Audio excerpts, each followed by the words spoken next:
أهلا وسهلا بكم السادة رواد صفحة دفتر أحوال. والنهاردة تابعنا لكم لو إنها يعني جت متأخر شوية مراسم العزاء والجنازة بتاعت والد الفنانة ريم البارودي، ودفتر أحوال بيتقدم لها بواجب العزاء. وعلى الرغم من أن كل الفنانين قاموا بالواجب تجاهها في العزاء سواء في العزاء أو في الجنازة أو كتابة بوستات لوالدها عبر منصات التواصل الاجتماعي الخاصة بهم، إلى أن الفنانة شمس البارودي تخلفت تغيبت هي وأسرتها عن تقديم واجب العزاء في والد شمس البارودي، حيث تربطهم صلة قرابة.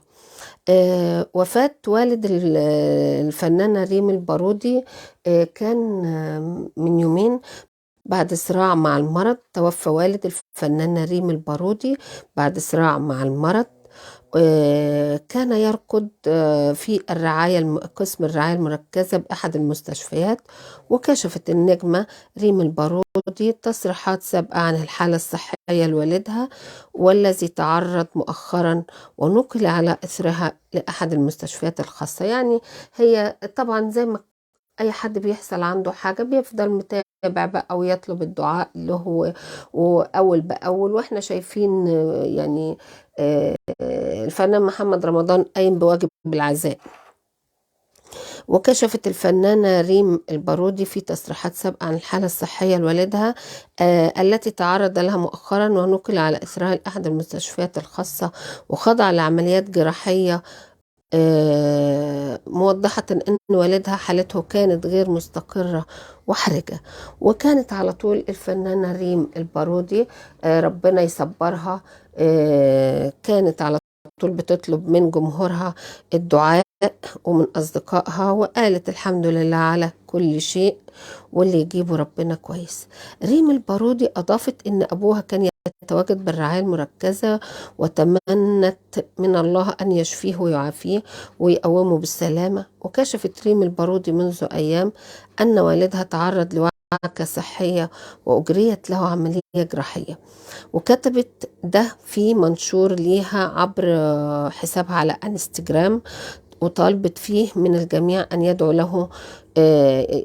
له بالصحة ويساندها الجميع. وكتبت: يا رب قادر يا كريم يشفيك ويعافيك وتقوم بالسلامة يا بابا. يا بابا ادعوا البابا إنه في حالة حرجة. وقالت كررت طلبها من جمهورها، وقالت أرجو الدعاء له لحد ما يعني رحل عن دنيانا. كتبت الفنانة ريم رحل، كتبت الفنانة زينة رحل مجدي البارودي والد ريم البارودي عن عالمنا، وتم طبعا دفنه في مقابر الأسرة بالوفاء والأمل. كان والد الفنانة ريم قد تعرض قبل أيام لتدهور حالته الصحية طبعا، ونقلته للرعاية المركزة قبل وفاته. أخذ فترة طويلة فيها، وقبل وفاته بساعتين نشرت صورة لها وهي بتمسك بإيده من على فراش الموت، وكان في إيديه طبعا الأجهزة الطبية والكانولا والحاجات دي كلها، وعلقت عليها بطريقة مؤثرة. قالت: ما تسيبنيش يا بابا، رحمتك يا رب. وحرص عدد من النجوم على نعي والد ريم وكذلك دعمها في هذا الوقت الصعب. كان من أبرزهم الفنانة زينة اللي هي ورا الفنان محمد رمضان أو جنبه دي، وفي هذا الوقت الصعب كان من أبرزهم الفنانة زينة اللي كتبت برضو على انستجرام، قالت: لا إله إلا الله وحده، البقاء والدوام لله يا حبيبتي. الله يرحمه يا حبيبتي يا ريم، الله يرحمه ويرحم والدك ويصبر قلبك. اللهم يمن كتابه ويسر حسابه وثقل بالحسنات ميزانه وثبت قدميه على صراط المستقيم. دي الفنانة زينة نعت والد الفنانة ريم البارودي، وقالت: اللهم اسكنه في أعلى الجنات بجوار حبيبك ومصطفاك صلى الله عليه وسلم. كمان الإعلامية بوسي شلبي قدمت واجب العزاء لريم البارودي، ودعت لها بالصبر على فراق والدها، حيث قالت: البقاء لله، ربنا يصبرك، ربنا يصبرك. فيما تغيبت الفنانة شمس البارودي عن جنازة وعزاء والد ريم البارودي، وهما بتربطهم صلة قرابة، لأن والد الأستاذ مجدي والد ريم البارودي يبقى ابن عم الفنانة شمس البارودي المعتزلة اللي صورتها أمام حضراتكم بالحجاب، وهي زوجة الفنان حسن يوسف، ولم يحضر أحد منهم واجب العزاء.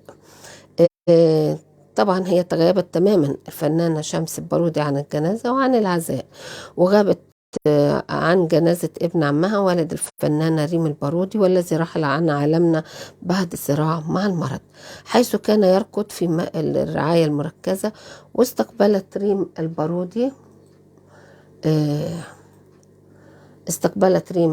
البارودي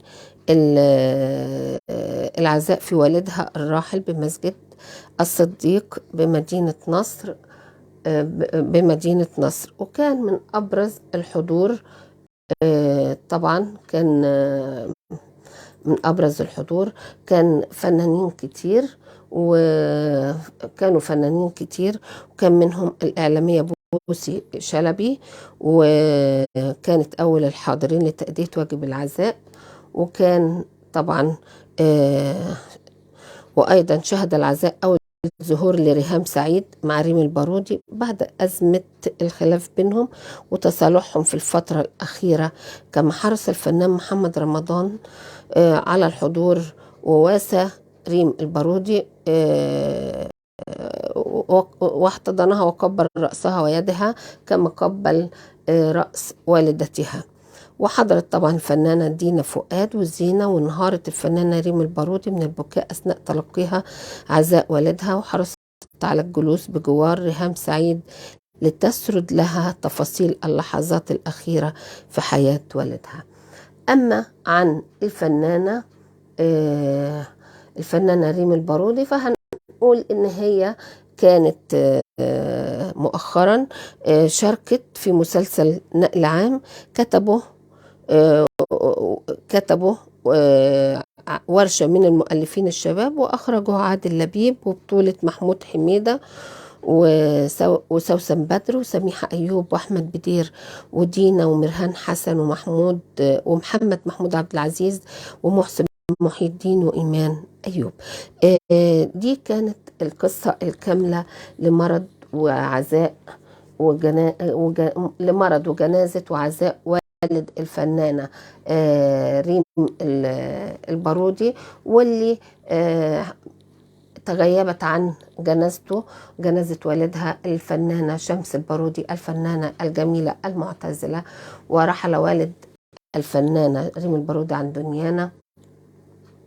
ونشكركم، وإلى اللقاء في متابعات أخرى، ونقدم لها واجب العزاء مرة أخرى من خلال منبرنا، من خلال صفحتنا هذه. وأشكركم، وإلى متابعات أخرى. كان معكم نجوى عبد العزيز من دفتر أحوال. شكرا.